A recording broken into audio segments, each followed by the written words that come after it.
yang tidak hanya bermanfaat buat umat Islam, tapi juga bermanfaat buat umat-umat agama lain.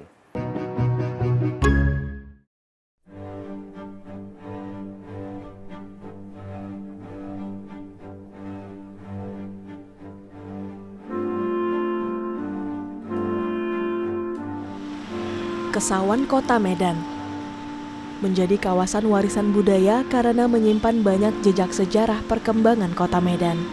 Di kawasan ini terdapat banyak bangunan lama bersejarah yang masih lestari.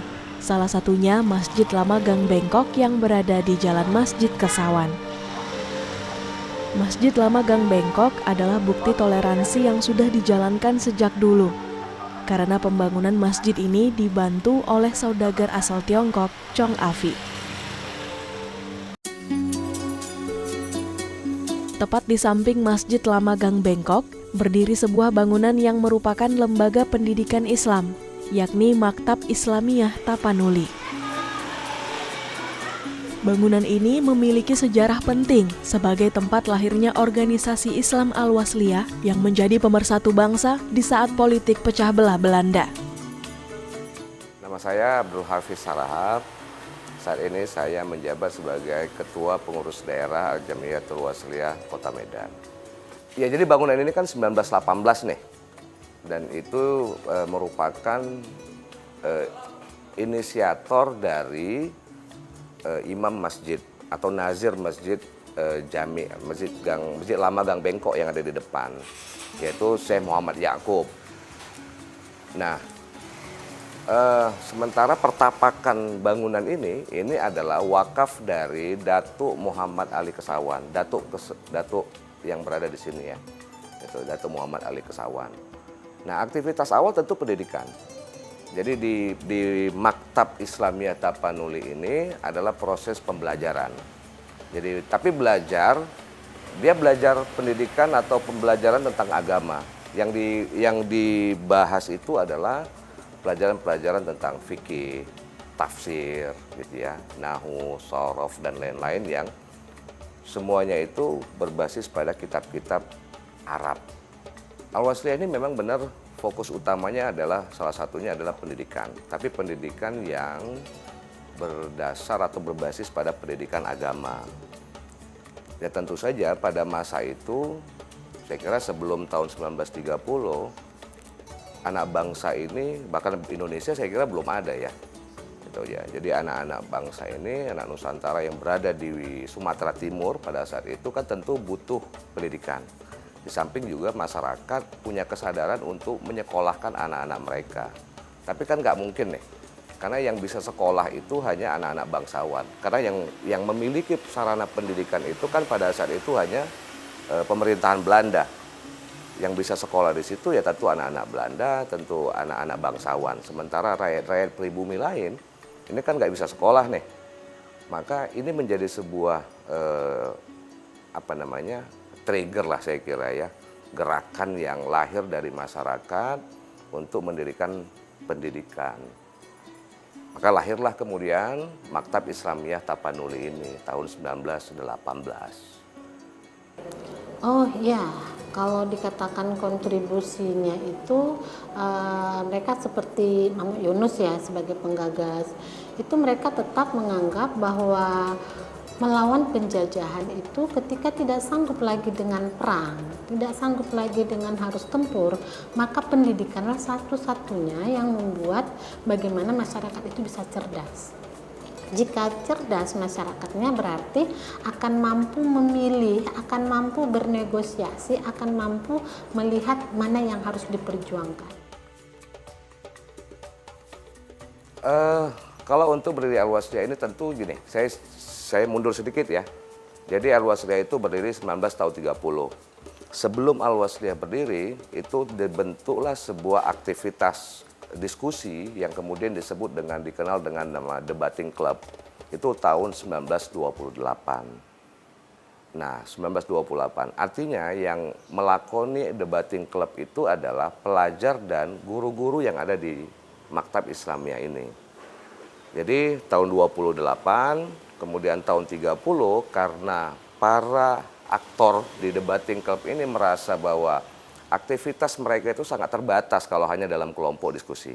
Mereka ingin aktivitasnya semakin luas, sehingga mereka merancang sebuah organisasi lah, kalau istilah sekarang, perkumpulan atau persyarikatan yang kemudian diberi nama dengan Al-Jamiyatul Wasliyah.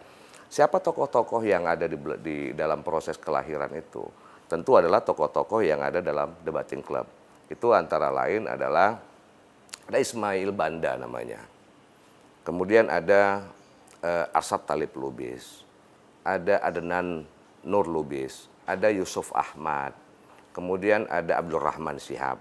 Jadi ini merupakan tokoh-tokoh awal. Di samping tentu ada guru mereka. Guru mereka itu ada Syekh Muhammad Yunus yang saat itu menjadi ketua atau kepala maktab ini. Gitu. Jadi itu menjadi tokoh-tokoh awal dari berdirinya Al-Wasliyah. Jadi Al-Wasliyah itu lahir di Medan. Kalau saya boleh bilang sebenarnya lahirnya di inti kota nih. Ya karena pada saat era itu ini kan menjadi pusat kota nih di Medan ini gitu ya. Lahir di Medan dan tepatnya di bangunan ini. Itu yang kemudian disebut dengan titik nolnya Al-Wasliyah itu berada di sini.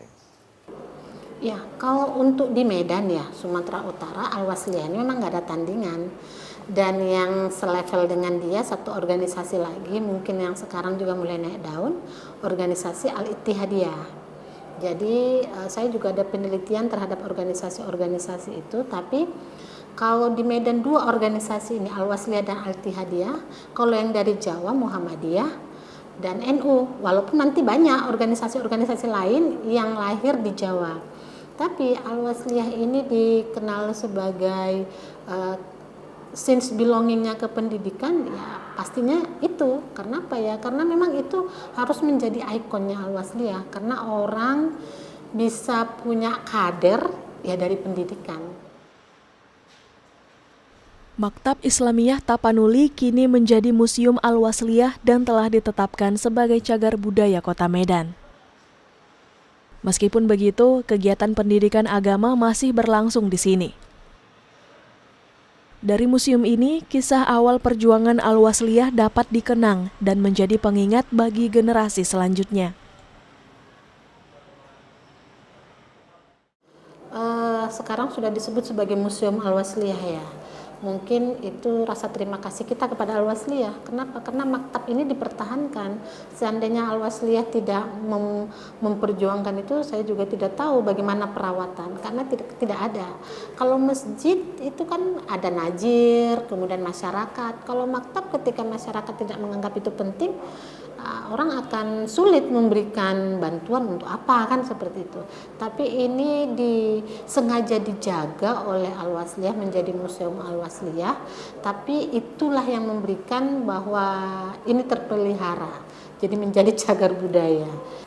Saya kira apa yang selalu menjadi kita dengar dan kita sebut oleh para pendahulu bahwa ya bangsa yang besar itu bangsa yang tak lupa pada sejarah, saya kira. Kita hari ini ada tentu karena ada sebuah proses sejarah gitu ya. Maka Al-Wasliyah yang hari ini berumur lebih 93 tahun, itu kan melalui sebuah proses panjang dan ini merupakan titik nol. Sehingga saya kira ini menjadi dasar buat kita, karena bangunan ini masih ada, perlulah ini menjadi bagian yang harus tetap dikenang dan menjadi sebuah pembelajaran buat generasi-generasi berikutnya.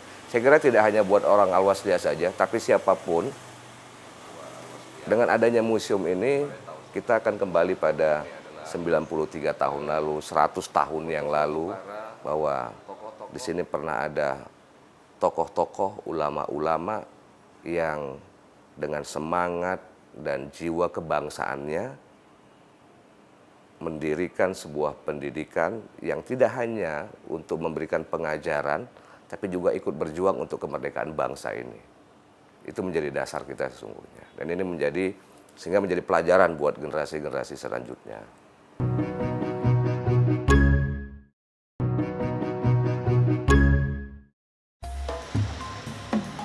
Masjid Lama Gang Bengkok dan Museum Al-Wasliyah menjadi saksi sejarah penting bagi toleransi dan pendidikan di Kota Medan yang telah terbangun sejak lama. Dua cagar budaya yang juga menjadi warisan dan pengingat terbaik untuk tetap memelihara kerukunan antar umat beragama serta meningkatkan mutu pendidikan demi masa depan. Jadi harapan saya ya, sebelaku mungkin sejarah Islam untuk di Kota Medan ini, kita ingin membuat Sumatera Utara, khususnya Kota Medan ini menjadi masyarakat yang berperadaban, berbudaya. Itu tidak bisa tidak meninggalkan apa yang sudah ditinggalkan warisan terdahulu. Untuk menunjukkan sebuah masyarakat di kota itu, di suatu kota adalah apabila dia menjaga warisan-warisan budaya itu. Oleh karena itu, apakah warisan budaya itu dari manapun agamanya, sukunya, bangsanya, itu menunjukkan bagaimana corak masyarakat itu ke depan. Pasti masyarakat Kota Medan itu masyarakat yang memang dia bisa berada di tengah masyarakat yang multikultural. Mau ada Cina, Belanda, semua itu tuh ada Arab, ada India, mereka bisa hidup sama. Itu uniknya Kota Medan ini. Kota Medan ini ya kalau mau dikatakan sebagai masyarakat multikultural, ya karena bisa hidup berdampingan. Makanya di samping masjid ini sebagai tolak ukur sejarah, memang harusnya ini pemerintah menganggarkan lah supaya ini tetap bertahan sama dengan masjid-masjid yang lain karena memiliki nilai sejarah. Nah begitu juga dengan maktab. Maktab ini sebagai tonggak sejarah pendidikan Islam di awal, ya terutama waktu kemudian ada dukungan dari organisasi Al-Wasliyah. Nah ini juga menjadi hal yang penting dan menjadi titik awal untuk melakukan penelitian lanjutan bahwa kita yakin ada maktab-maktab lainnya. Saya kira bangsa ini nggak pernah lepas dari agama. Karena semua pejuang untuk kemerdekaan bangsa ini adalah orang-orang yang berlatar belakang agama. Saya kira hampir semuanya. Terutama di Sumatera Timur ya, di Sumatera Utara saya kira. Kalau ditanya seberapa penting, ya sangat penting pendidikan agama. Jadi pendidikan agama itu menjadi pilar penting sesungguhnya untuk pembangunan bangsa, untuk menjaga apa yang sudah dilakukan oleh pendahulu-pendahulu kita dan apa yang sudah dilakukan oleh pemerintah. Karena dengan beragama tentu akan terjaga akhlak dan moral. Gitu. Nah hari ini saya kira ini yang semakin lemah di kita. Kita sepertinya tidak lagi ada sebuah perimbangan antara kemajuan teknologi dengan perbaikan akhlak. Nah akhlak itu hanya bisa dikontrol oleh agama saya kira. Tidak hanya Islam, di agama lain juga saya kira itu mengajarkan budi pekerti dan akhlak. Gitu. Harapan kita tentu dari Al-Wasliyah, ya kita pertahankan ini maktab sampai kapanpun, gitu ya. Tapi tentu kita akan terus berkolaborasi dengan pihak-pihak terkait, dengan pemerintah dan dengan banyak pihak yang tetap bisa menjadikan museum ini tetap menjadi museum situs sebagai nilai sejarah titik nol lahir pergerakan dan perjuangan Al-Wasliyah yang sebentar lagi saya kira sudah masuk 1 abad ini Al-Wasliyah. Ini adalah foto Ismail Banda yang salah seorang pendiri Al-Wasliyah dan pernah menjadi ketua, tepatnya ketua pertama Al-Wasliyah. Dan kemudian ini ada foto. Saya kira dengan adanya museum ini, dengan adanya Maktab Islamiyah ini, dengan adanya masjid di depan, ini menandakan bahwa Islam dan peradabannya sudah ada di tengah-tengah pusat kota Medan ini, yang tidak hanya bermanfaat buat umat Islam, tapi juga bermanfaat buat umat-umat agama lain. Karena tentu saja di wilayah Kesawan ini kan sangat heterogen ini kehidupannya. Beragam agama, beragam suku.